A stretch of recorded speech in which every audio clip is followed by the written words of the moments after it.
Come closer, not too close.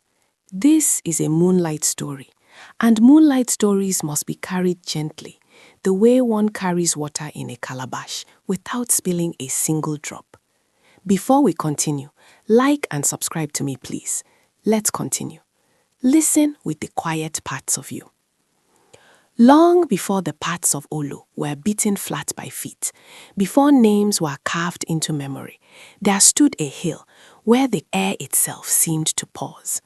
By day, it was only a rise in the land. By night, under the watchful eye of the moon, it became something else entirely, a listening place.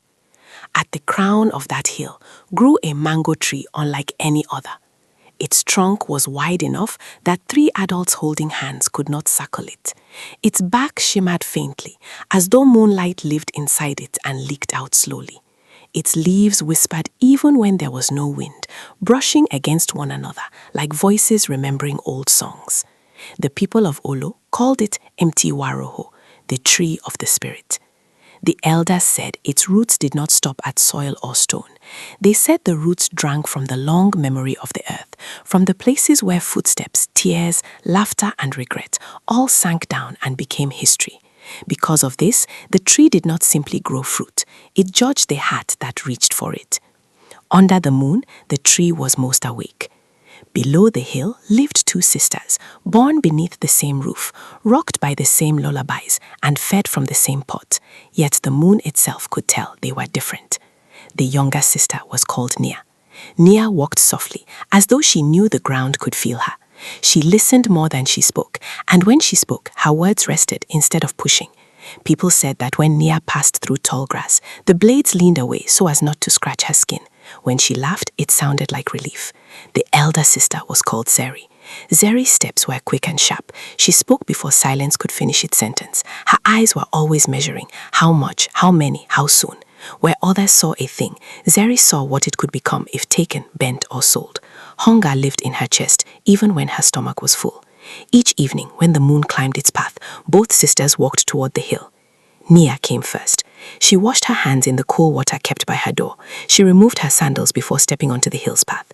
When she reached the tree, she rested her forehead against the silver back and breathed. She sang, not loudly, not even clearly, a tune without words, shaped like gratitude. Then she reached up and touched a single branch. The tree responded. Leaves shifted. A branch lowered itself just enough. One mango appeared in her palm, warm despite the night. Its skin glowed softly like captured moonlight. Nia whispered thanks, turned, and went home. The fruit was always enough. Later came Zeri. She did not wash her hands. She did not remove her sandals. She climbed the hill as if racing someone she could not see. When she reached the tree, she grabbed. She shook branches. She pulled leaves aside. She demanded. The tree answered her too. Mangoes fell into her hands, but they were dull, their skin rough and colorless. When Zeri bit into them, her mouth filled with bitterness and dust. The fruit did not satisfy. Still, she returned night after night, convinced the tree was withholding something that belonged to her. Above them watched the hornbill, old and patient, his feathers pale as ash. Below them, deep in the roots, something vast and coiled shifted when the ground was disturbed. The tree was never alone. Time moved as it always does, quietly then all at once. The rains grew thin, the days stretched hot and white, crops curled inward on themselves, wells dropped lower. Hunger did not arrive loudly. It crept like nightfall until people realized it was already there.